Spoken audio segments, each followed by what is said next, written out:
Oui, chers téléspectateurs, c'était un compte rendu sur les mesures barrières qui ont été imposées par le gouvernement. Le Premier ministre lui-même a parlé d'une période de 2 semaines au cours de laquelle ces mesures vont être suivies et une estimation vers la fin de ces 2 semaines va être faite pour décider de prolonger ce confinement ou de le lever en fin des 2 semaines. Et pour mieux aborder ce sujet, mesdames et messieurs, nous avons le plaisir d'accueillir au bout du fil le professeur docteur Badr Mustafa, professeur d'otorhinolaryngologie, chirurgie cervico-faciale à l'université de Ain Shams. Bonjour, docteur Mustafa. Bonjour monsieur et joyeux Maghram à vous et à tous les téléspectateurs. Merci à vous, pareillement. Et si on parle premièrement de ces mesures barrières qui ont été imposées par le Premier ministre pour une durée de 2 semaines comme préliminaire pour 2 semaines. Alors, comment voyez-vous ces mesures et est-ce que ces mesures peuvent vraiment, je dirais, freindre la propagation du coronavirus? Jusqu'à présent, depuis le début de la pandémie, les mesures barrières sont les mesures les plus efficaces pour limiter la transmission du virus et jusqu'à la vaccination quasi totale de toute la population, les mesures barrières doivent être en force. Oui. La distanciation sociale, le port obligatoire du masque, la limitation du nombre d'individus dans les espaces fermés doivent être imposés et doivent être suivis à la lettre jusqu'au complément de la vaccination de la plupart de la population. Oui. Alors, vous pensez que ces mesures sont suffisantes d'une façon préliminaire, soi-disant? Exactement. Mais le plus important, c'est de bien suivre ces mesures et de bien les respecter parce que suivre les mesures barrières protège et l'individu et la société. Et si un seul individu est porteur du virus, il peut transmettre le virus à tout un grand nombre de personnes et tout le système peut s'effondrer. Le respect de ces mesures barrières est en fait un devoir public, un devoir national pour sauvegarder toute la population. Hier, les États-Unis ont pris une décision de ne plus porter les masques dans les lieux fermés pour les personnes qui ont pris les vaccins. Comment vous voyez une décision pareille?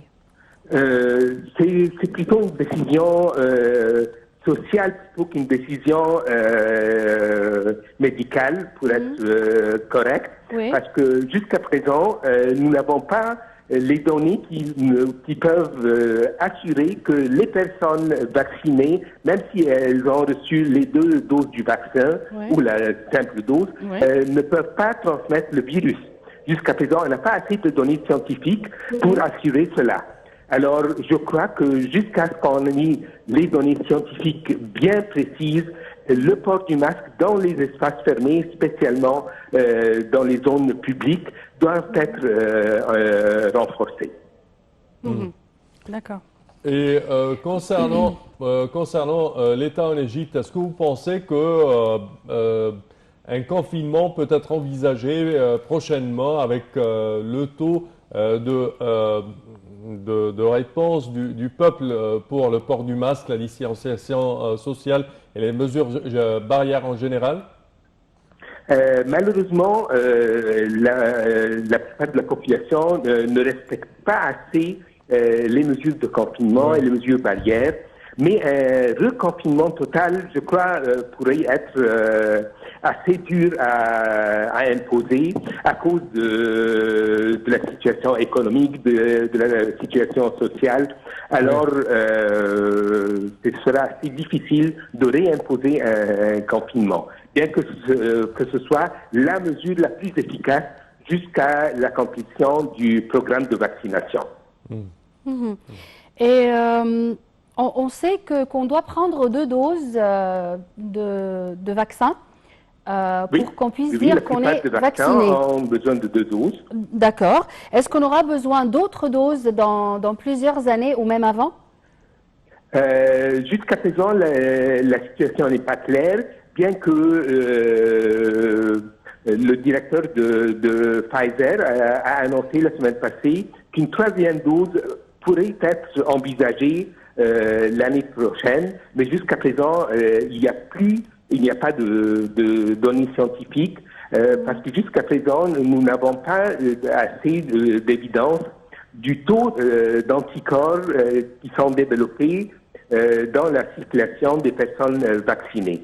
Ce sera un suivi scientifique de toutes les personnes vaccinées pour suivre le niveau et le taux d'anticorps contre le virus.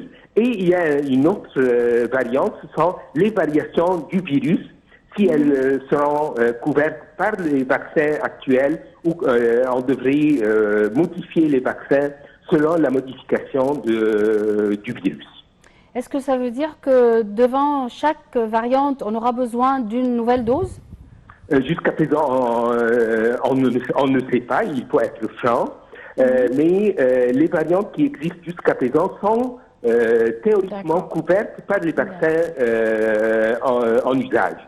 Mais on ne sait pas dans le futur qu'est-ce qui va se passer. Et comme vous le savez, pour l'influenza saisonnière, nous avons besoin d'une dose de vaccin qui varie avec chaque saison. Est-ce que ce sera la même situation avec la COVID ou pas? On ne sait pas. D'accord. Docteur Moustapha, également, si on parle de la prévention, on parle de plusieurs protocoles qui ont été distribués de part et d'autre pour de protocoles de médicaments pour avoir une prévention de la maladie. Ça, c'est outre les mesures barrières. On parle par exemple de prendre des pilules de zinc, de vitamine C. Que pensez-vous de ces protocoles? En fait, il n'y a aucune preuve scientifique solide pour ou contre ces protocoles-là. Ce sont des protocoles qui ont été proposés au début de la pandémie, mais en fait, le suivi des patients et les tests scientifiques rigoureux n'ont pas assuré l'efficacité de tels protocoles. Et les seules mesures efficaces sont les gestes barrières. Mais le zinc, la vitamine C, la vitamine D et même certains médicaments comme l'hydroxychloroquine, l'ivermectine n'ont pas prouvé avec des preuves solides leur efficacité comme prévention contre la COVID. Parfait. Dernière question, est-ce que vous pensez que le problème, c'est un problème de temps pour tester tous ces médicaments et ces protocoles, et même les vaccins?